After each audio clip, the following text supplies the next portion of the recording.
자, 학생 여러분 또 시작할게요. 교과서 84쪽을 펴시면 됩니다.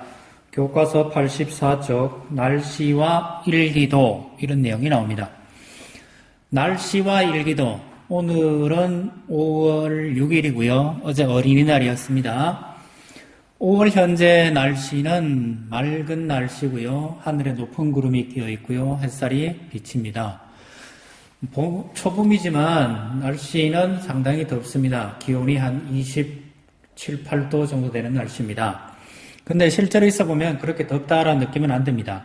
이유는 대기가 굉장히 건조합니다. 건조하다는 얘기는 습도가 낮아서 우리 몸에 있는 땀이 굉장히 증발이 빠릅니다. 그래서 끈적거리지 않고 온몸은 시원합니다. 특히 그늘에 있으면 굉장히 선선한 날씨, 지내기 딱 좋은 날씨입니다.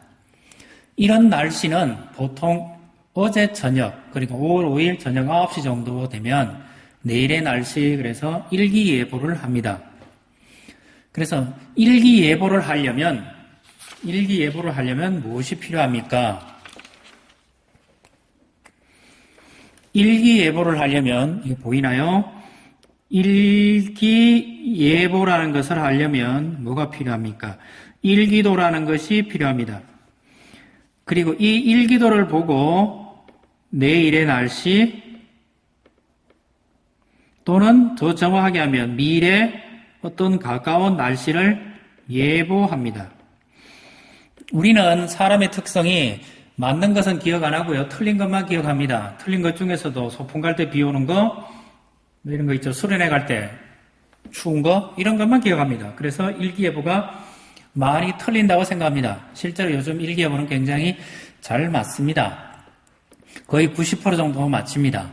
봄, 가을 같으면 거의 100% 다 맞히지만 여름에 집중호우라든가 이런 것들은 좀 어렵습니다. 그래서 현재 80% 이상의 적중률이 있습니다. 그 일기예보를 하려면 무엇을 그려야 합니까? 일기도라는 것을 그려야 합니다. 이 일기도를 그리기 위해서는 무엇부터 필요합니까? 물론 여러분들 우리 교과서에는 없습니다. 관측 자료 하는 것이 필요합니다. 관측 자료는 기온, 습도, 기압, 바람에 나온 거니까 풍향, 풍속, 그 다음에 풍향, 풍속 뭐 이런 것들도 필요하고요. 그 다음에는 구름의 종류도 필요합니다. 이런 것들을 모두 다 관측을 해서 지도 위에 표시를 하면 이런 것들을 가지고 뭐라 그럽니까? 기상 요소라 그럽니다. 기상 요소를 지도 위에 표시하면 이걸 뭐라 그럽니까? 일기도라 그럽니다. 일기도는 우리나라에서는 등압선을 기준으로 그림을 그립니다. 그림을 그릴 때 보면 어떤 그림이 나옵니까? 보통 이런 그림이 나옵니다. 이런 것들이 일기도입니다. 이 일기도에는 이런 요소들이 다 있으니까 제일 먼저 뭐가 나타납니까? 기압이 나타납니다. 기압은 고기압, 저기압 이런 형태로 나타납니다. 기온이 나타납니다. 그 지역이 어떤 지역에 날씨도 있습니다. 저기압 이런 것들이 나타나는 것들이 일기도입니다. 일기도상에는 고기압, 저기압, 기온, 날씨 이런 다양한 요소들이 나타나게 되어 있습니다. 그 다음 두 번째, 우리나라는 북반구에 있고요. 보통 중위도 쪽에 있어요. 우리나라는 북이 33도에서부터 시작해서 북이 43도 요 사이에 있습니다. 우리나라 딱 가운데를 지나는 것들은 동경 127도선이 120도 30초가 우리나라 딱 가운데를 지납니다. 이 이야기는 우리나라는 중위도 지역에 있습니다. 다른 말로 하면 우리나라는 바람이 서쪽에서 부는 편서풍지대입니다. 즉 이야기는 서쪽에 있는 구름이 서쪽에 있는 날씨가 어디로 일정해요? 동쪽으로 이동하는 형태를 가집니다. 물론 차이가 있기는 하겠지만 서쪽에 있는 것들이 동쪽으로 갑니다. 기본적인 형태고요. 겨울 같으면 북서쪽에서 남동쪽으로 빠집니다. 여름 같으면 남서에서 시작해서 북동으로 갑니다. 자, 이제 그림을 잡으시죠? 중요한 거는 서쪽에서 어디로 간다고요? 동쪽으로 갑니다. 북서에서 남동으로 가든 또는 남서에서 북동으로 가든 서쪽에서 어디로 간다고요? 동쪽으로 가는 형태를 띱니다. 이 그림을 그리면 여러분들도 날씨 얘기할 수 있습니다. 자, 그림 한번 그려볼까요? 이 그림은 어떤 형태가 되어 있습니까? 제일 먼저 이 형태인데요. 이런 형태는 봄철 기온입니다. 봄철은 서에서 동으로 가니까 우리나라 현재 서쪽이라는 것은 서해안 지역에 저기압이 자리를 잡고 있고요. 틀렸네요. 서해안 쪽에 고기압이 자리를 잡고 있죠. 고기압이 어디에 있습니까? 서해안 쪽에 고기압이 있습니다. 이 고기압이 어디로 지납니까? 남해안 쪽으로 이렇게 빠지겠죠. 그러면 우리나라는 고기압이 빠져나가면 서쪽에 누가 있어요? 저기압이 있죠. 고기압이 빠져나가면 서쪽에 있는 저기압이 접근하게 되겠죠. 그럼 뭐라고 예보를 해요? 봄철 우리나라는 맑다가 오후 늦게 구름이 들어오겠습니다. 이렇게 예비를 합니다. 그 다음에 여름철에는 제가 남서에서 들어간다랬죠. 고기압이 어느 쪽으로 나옵니까? 고기압이 이렇게 빠진다는 얘기입니다. 즉 우리나라는 고기압 가장자리에서 계속 뜨겁다 이렇게 부릅니다. 겨울은 이렇게 내려온다 그랬죠. 고기압이 북쪽에 있던 고기압이 남동쪽으로 빠지니까 북쪽에 있던 고기압이 들어옵니다. 북쪽에 있던 고기압, 차가운 고기압이 들어오면 우리나라는 뭐가 와요? 한파가 오겠죠.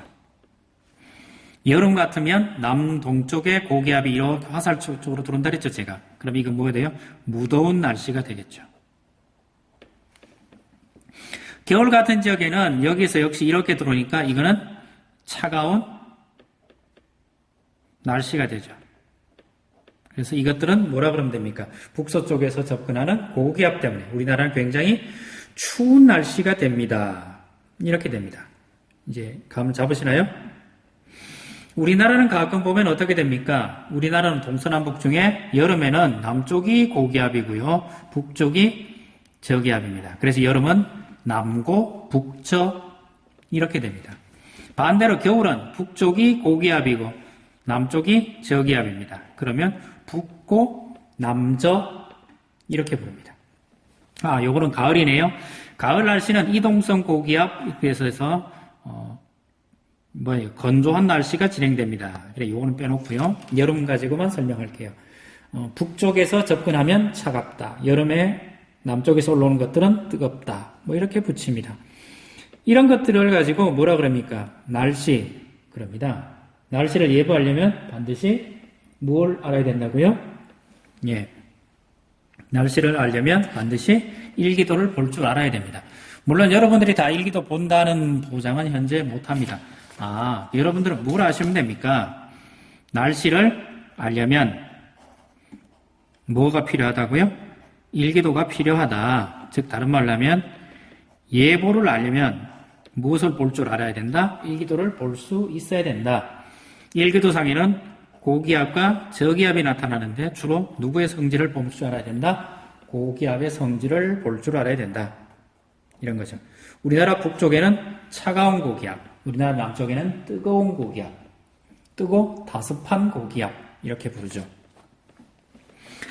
자, 각 일교대에서 고기압과 저기압 위치를 참고하여 제가 말씀드렸어요. 봄에는 북쪽에서 있죠. 또는 우리나라 중국 쪽에서 온다. 이렇게 불렀고요. 여름에는 남쪽에서, 남동쪽에서 올라오는 또는 남서쪽에서 올라오는 고기압 영향을 받는다. 이렇겠죠. 태풍의 등압선 모양은 어떤 모양입니까? 태풍은 다른 말로 이걸 뭐라 그럽니까? 열대저기압 그러는데 열대저기압의 특징은 전선이 없고요. 모양이 어떤 모양입니까? 동글동글합니다. 예, 원 모양입니다. 원형의 특징이 있습니다. 그리고 굉장히 조밀합니다. 뭐가 조밀해요? 기압, 등압선이라 그러죠. 등압선이 굉장히 조밀한 특징이 있습니다. 기압이 낮아서요. 기압이 굉장히 저기압이라서 뱅글뱅글뱅글 도는 이런 모양이 됩니다. 일기도에서 기압이 같은 지점을 무엇이라 그럽니까? 등압선 그럽니다. 봄과 가을의 날씨 변화가 심한 까닭을 설명해 보십시다. 이거는 이동성 고기압 그래요. 이동성 고기압은 다른 말로 중국 쪽에서 발달한다 해서 중국 고기압 이런 말도 붙입니다. 중국 고기압은 우리나라 쪽으로 접근하면 우리나라 서쪽에 누가 있습니까? 서해가 있죠. 서해의 영향을 받아서 한파 이런 틀렸고요. 한파는 이쪽이 한파죠. 서해의 영향을 받아서 이 변질이 됩니다. 서해 바다는 생각보다가 겨울에는 따뜻하고요. 여름에는 차갑습니다. 생각 잘 해보시면 겨울에는 따뜻하고 여름에는 차갑습니다. 이 이야기는 무슨 얘기냐 그러면 시베리아 고기압이 발달하는 겨울에는 이 시베리아 고기압은 기온이 영하 한 몇 도 정도 됩니까? 영하 한 40도 정도 됩니다. 서해 바다는 한 2도 정도 됩니다. 이게 굉장히 따뜻하죠? 됐나요? 뭔 말인지? 그래서 그 말을 씁니다. 서해 바다는 겨울에는 따뜻하고 여름에는 차갑습니다. 여름에는 중국 대륙이 기온이 몇 도쯤 됩니까? 한 35, 6도 됩니다. 그런데 서해 바다는 12, 3도 나옵니다. 지금 기온이 한 27, 8도 되는데 서해 바닷물은 한 10도 정도 됩니다. 이건 비열 차이 때문이라고 그랬죠. 이야기는 이게 무슨 얘기입니까? 공기는 따뜻한데 바닷물은 차갑습니다. 그러면 공기가 위로 뜨는 게 아니고 차가우니까 밑으로 가라앉겠죠. 가라앉으면서 안개가 만들어지는데 그 안개가 초여름에 잘 끼는 서해 바다의 해무입니다. 그래서 초여름에는 서해 바다가 또는 겨울에는 해무가 잘 낍니다. 한겨울에는 따뜻하다 그랬죠. 따뜻하니까 상승 기류가 만들어지니까 뭐합니까? 서해 안에 눈이 옵니다. 이건 너무 디테일하죠. 그래서 이거는 교육과정 빼시고요. 이 얘기하고 싶은 얘기는 무엇입니까? 중국 고기압이 접근하면 서해 때문에 뭐가 됩니까? 변질이 됩니다. 기단이 변질되는데 고기압이 접근하는데 서해나 우리 인천 지역에 눈이 옵니다. 안개가 끼고요. 이슬비가 내리고요. 이걸 가지고 날씨 변화가 심하다 이렇게 부릅니다. 이걸 고기압의 기단의 변질, 이동성 고기압의 영향이다 뭐 이렇게 붙이셔도 됩니다. 우리나라 여름과 겨울에 나타나는 기압 배치. 우리나라 여름에는 남쪽이 남고, 북쪽이 저기압 이렇게 붙이고요. 겨울에는 북쪽이 고기압이니까 북고, 남저 이렇게 붙입니다. 까닭을 기단과 관련해서 설명해 줍시다. 남고 북저로 만드는 지역의 남쪽의 고기압은 북태평양 고기압이고요. 북쪽의 고기압을 만드는 것은 시베리아 고기압입니다. 북태평양 기단 또는 시베리아 기단 이렇게 물론 이 기단은 전부 고기압입니다. 저기압은 기단이 아닙니다. 자, 여기까지 하시면 날씨와 일기도 부분을 다 하게 되겠습니다. 이상입니다.